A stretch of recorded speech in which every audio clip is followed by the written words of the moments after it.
Assalamualaikum warahmatullahi wabarakatuh. Halo everyone, perkenalkan nama aku Ferade Amelia. Aku mahasiswa Fakultas Hukum Universitas Lambung Mangkurat. Dan di video kali ini, aku akan membahas salah satu film Indonesia, yaitu tonton videonya sampai habis ya.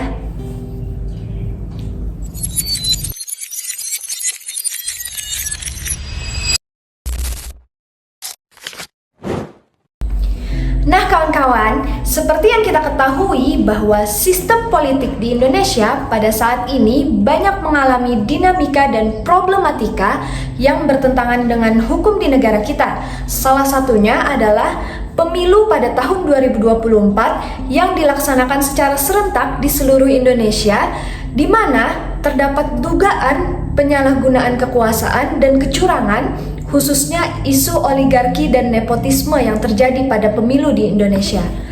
Oke kawan-kawan, aku akan membahas terkait film dokumenter politik karya Dandi Dwi Laksono yang berjudul Dirty Vote 2 or 3 sebagai sequel dari Dirty Vote yang terjadi pada tahun 2024. Dirty Vote 2 or 3 merupakan film dokumenter lanjutan dari Dirty Vote yang menyoroti dugaan kecurangan dan penyalahgunaan kekuasaan dalam pemilu di Indonesia, khususnya isu oligarki dan nepotisme kekuasaan dengan fokus proyek seperti food estate serta membahas bagaimana otot, otak, dan ongkos bersatu mengendalikan negara meski efektivitasnya diperdebatkan karena format dan temanya. Mari kita bahas. Film ini membahas bagaimana oligarki menguasai sistem politik di Indonesia melalui 3 kekuatan utama, yakni yang pertama adalah otot dengan militerisme dan kekerasan struktural. Yang kedua ada otak melalui pengendalian lembaga seperti lembaga yang harusnya independen, yaitu KPU dan Bawaslu, serta lembaga lainnya. Yang ketiga adalah ongkos, di mana uang negara digunakan untuk kepentingan elit semata. Sebagai mahasiswa Fakultas Hukum, saya melihat bahwa hal ini mencerminkan pelanggaran terhadap prinsip negara hukum pada pemilu Indonesia tahun 2024 yang termuat dalam pasal 1 ayat 3 Undang-Undang Dasar 1945 bahwasannya negara Indonesia adalah negara hukum. Pemilu serentak yang dilaksanakan di seluruh Indonesia pada tahun 2024 diduga penuh kecurangan sistematis, seperti mobilisasi aparatur negara dan black campaign yang melanggar Undang-Undang Nomor 7 Tahun 2017 tentang pemilu, khususnya pada pasal 287 ayat 5 yang melarang adanya black campaign atau kampanye hitam. Saat ini di bawah pemerintahan Presiden Prabowo dan Wakil Presidennya Gibran, tren ini berlanjut dengan konsolidasi kekuasaan melalui revisi undang-undang yang menguntungkan oligarki seperti penguatan militerisme yang mengkhawatirkan pada hak asasi sipil. Film ini bukan hanya berbicara tentang mekanisme sistem dan kerentanan regulasi yang memungkinkan kekuasaan disalahgunakan.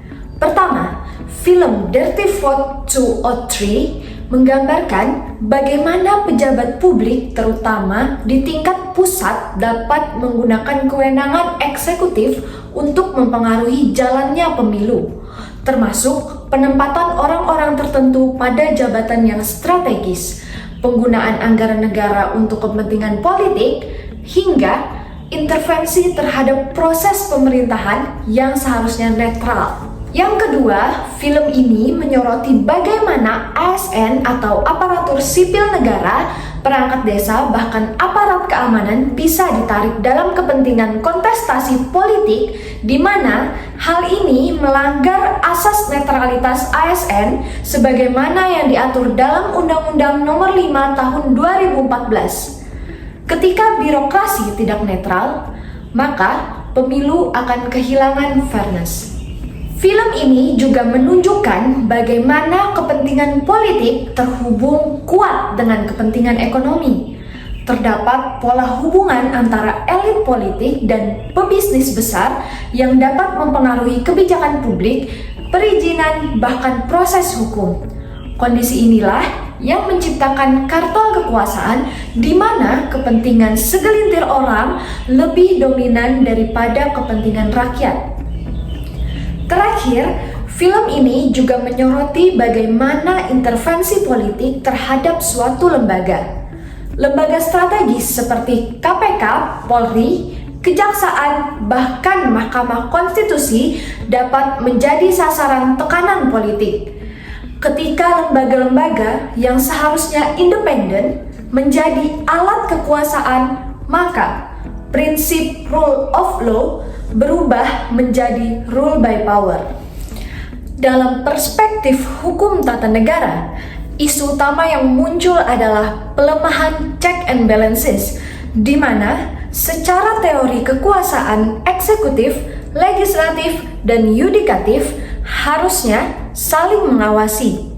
Namun, dalam praktiknya, aliansi politik sangat kuat dan struktur kondisi super besar membuat fungsi pengawasan DPR melemah.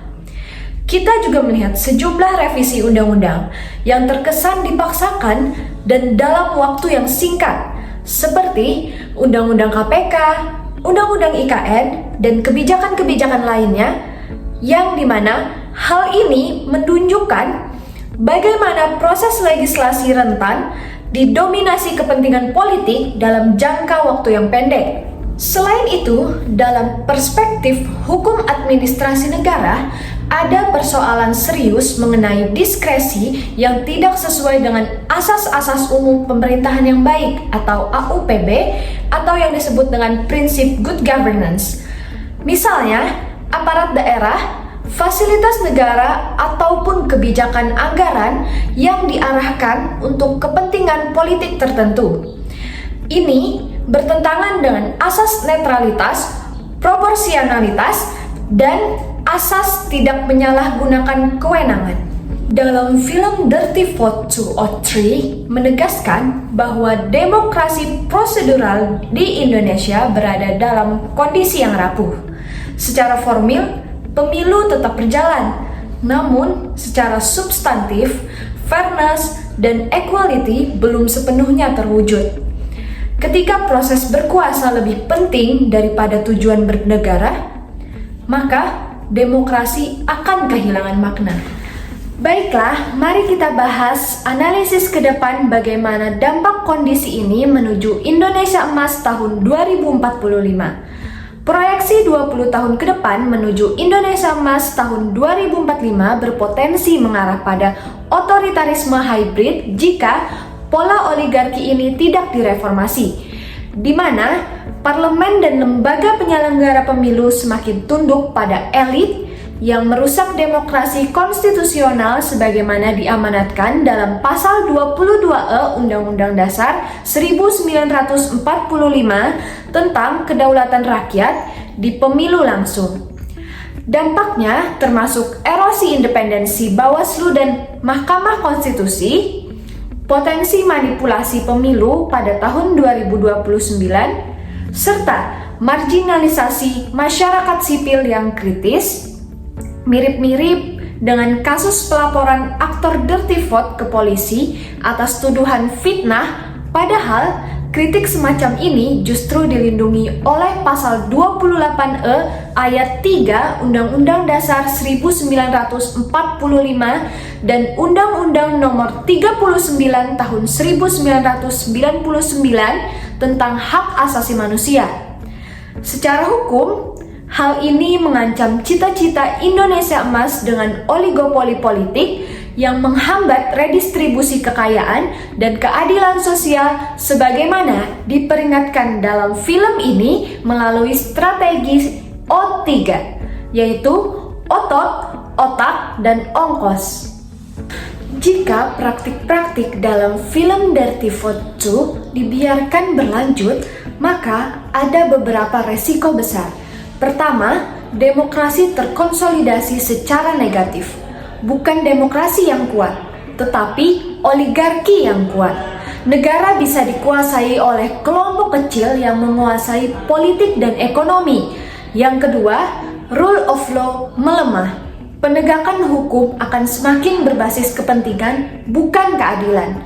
Yang ketiga, ada korupsi sistemik meningkat. Ketika lembaga pengawas tidak independen, maka peluang praktik korupsi yang akan semakin besar. Keempat, partisipasi publik merosot, di mana masyarakat akan kehilangan kepercayaan terhadap negara sehingga tergolong apatis. Kelima, ketimpangan sosial dan ekonomi. Jika kebijakan publik dikuasai oleh oligarki, maka distribusi kesejahteraan akan timpang. Namun, jika reformasi dilakukan mulai sekarang, Indonesia tahun 2045 justru bisa berada dalam keemasan. Pertama, lembaga negara akan semakin independen. Kedua, pemilu kita akan semakin berkualitas. Ketiga, elit politik lebih akuntabel. Dan keempat, pembangunan lebih inklusif. Masa depan ini bergantung pada kita, generasi muda yang akan menjadi pengambil keputusan 20 tahun yang akan mendatang. Saran yang dapat saya berikan untuk mencegah distopia ini adalah reformasi krusial yang diperlukan. Pertama, amandemen Undang-Undang Pemilu untuk memperkuat independensi KPU dan Bawaslu melalui pengawasan sipil independen. Kedua, pembatasan dana kampanye dari APBN agar hindari ongkos oligarki. Ketiga, penguatan judicial review oleh Mahkamah Konstitusi terhadap undang-undang yang otoriter. Keempat, pemerintah harus menjamin independensi lembaga negara khususnya peradilan dan penegak hukum. Kelima, jangan politisasi aparatur sipil negara dan aparat. Dan untuk masyarakat, kita perlu tingkatkan literasi politik, jangan mudah dimanipulasi melalui informasi, dan laporkan jika terdapat penyalahgunaan kewenangan. Sebagai calon sarjana hukum, harapan saya adalah generasi muda seperti kita aktif dalam advokasi, misalnya melalui pengadilan konstitusi dan gerakan reformasi pemilu, karena kita akan menjadi aktor utama penentu nasib bangsa. Kami, mahasiswa Fakultas Hukum, bukan hanya belajar tentang pasal-pasal, tetapi juga mempelajari masa depan bangsa. Integritas harus selalu kami pegang teguh, jangan biarkan politik kotor merampas hak konstitusional rakyat. Selanjutnya, kita akan membahas terkait bencana alam yang melanda daerah Sumatera Barat, Sumatera Utara, dan Aceh yang saat ini ditimpa musibah banjir bandang, tanah longsor, gempa bumi, hingga bencana alam lainnya. Sebelum saya lanjut, saya turut berduka cita dan turut prihatin terhadap bencana alam yang terjadi. Semoga para korban diberikan ketabahan dan semua bisa pulih kembali.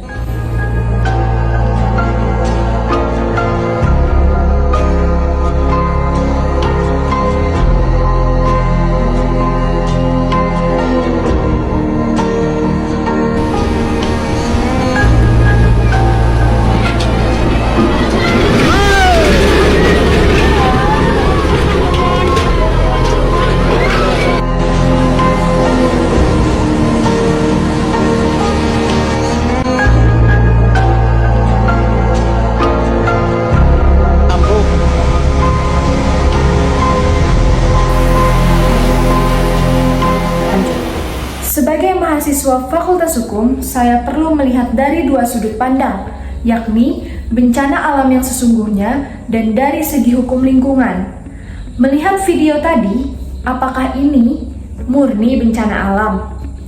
Melihat bencana alam yang terjadi, hal ini bukan sekedar musibah langit, tetapi panggilan untuk introspeksi diri terhadap problematika hukum yang terjadi. Pada awal Desember tahun 2025, siklon tropis Koto dan bibit siklon 95B memicu hujan ekstrim yang menyebabkan banjir bandang di 16 kabupaten Aceh seperti Aceh Tengah dan Aceh Tamiang, serta Sumatera Utara dan Sumatera Barat. Hingga 18 Desember, BNPB mencatat 1068 jiwa meninggal, 190 orang hilang, 1,1 juta mengungsi, ribuan rumah hancur, dan sekolah serta puskesmas porak-poranda. Apakah ini murni bencana alam?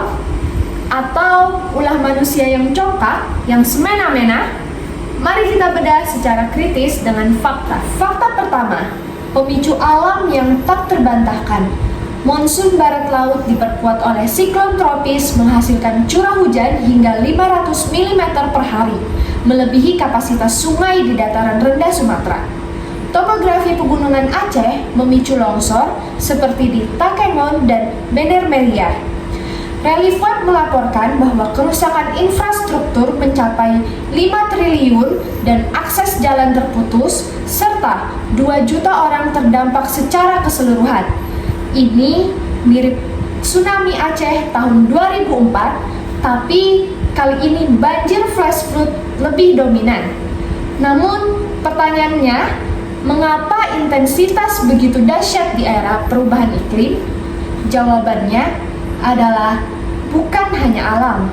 Sekarang, mari kita bahas bahwa ini bukan murni bencana alam, melainkan bencana antropogenik seperti yang disebutkan oleh pakar antropologi ekologi dari Universitas Airlangga. Aktivitas manusia yang congkak seperti deforestasi liar, konversi hutan lindung jadi perkebunan sawit, dan tambang ilegal mengurangi resapan air hingga 70%. Sungai pendangkal akibat sedimentasi dari erosi lahan hulu, debit banjir naik drastis. Kompasiana soroti RT RW daerah longgar izinkan bangunan di bantaran sungai. Ini melanggar Undang-Undang Nomor 32 Tahun 2009 tentang Perlindungan Lingkungan Hidup.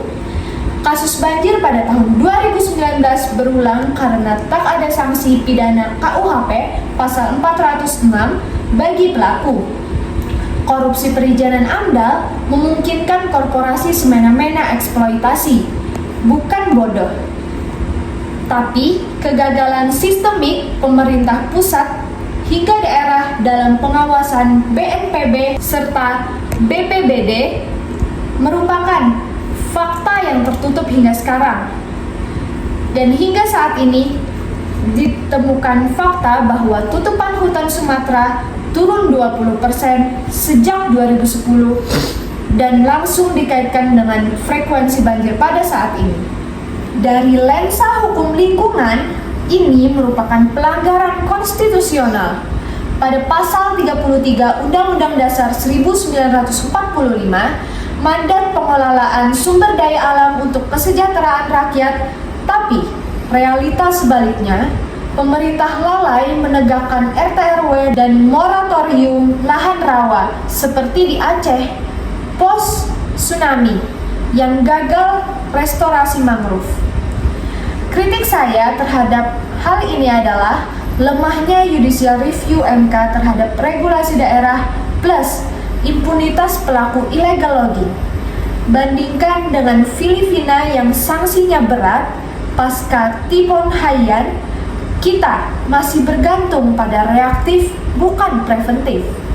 Ketika kita berbicara tentang banjir, longsor, kebakaran hutan, dan kerusakan lingkungan lainnya, maka peran manusia menjadi faktor dominan. Fakta yang terjadi di lapangan menunjukkan bahwa adanya deforestasi besar-besaran, alih fungsi hutan menjadi perkebunan sawit dan tambang, serta izin usaha yang mengabaikan AMDAL, serta pembiaran oleh negara terhadap pelanggaran lingkungan.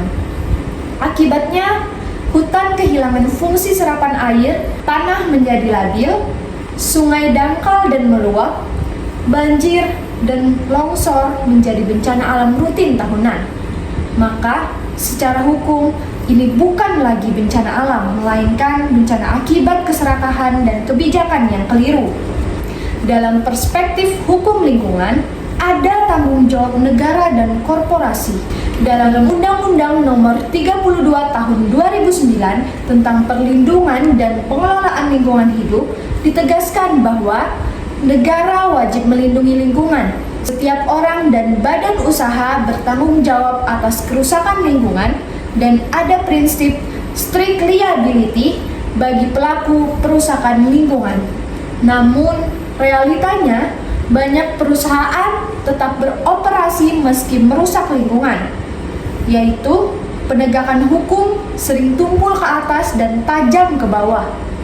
Masyarakat justru menjadi korban ganda, kehilangan rumah dan mata pencahariannya. Dari sudut pandang hukum, ini adalah kegagalan negara dalam menjalankan kewajiban konstitusionalnya. Hukum mengajarkan bahwa setiap akibat harus ditelusuri sebabnya. Dan ketika sebab itu adalah kebijakan yang salah, keserakahan ekonomi dan kelalaian negara, maka tanggung jawab hukum dan moral tidak boleh dihapuskan atas nama alam ataupun takdir. Sebagai penutup, sikap saya jelas. Pertama, tidak semua bencana di Aceh dan Sumatera adalah bencana alam murni. Yang kedua, banyak di antaranya adalah bencana ekologis akibat ulah manusia yang congkak dan semena-mena. Ketiga, negara tidak boleh hanya hadir saat bencana, tetapi wajib mencegahnya melalui kebijakan yang adil dan penegakan hukum yang tegas. Keempat, jika hukum gagal melindungi lingkungan, maka yang runtuh bukan hanya alam, tetapi keadilan itu sendiri. Sebagai calon sarjana hukum, sudah menjadi tanggung jawab intelektual dan moral saya untuk menyuarakan kebenaran ini, bukan sekedar menjadi penonton dari penderitaan rakyat. Baik kawan-kawan, terima kasih telah menonton video pembahasan terkait Dirty Vote dan bencana alam di Sumatera dan Aceh.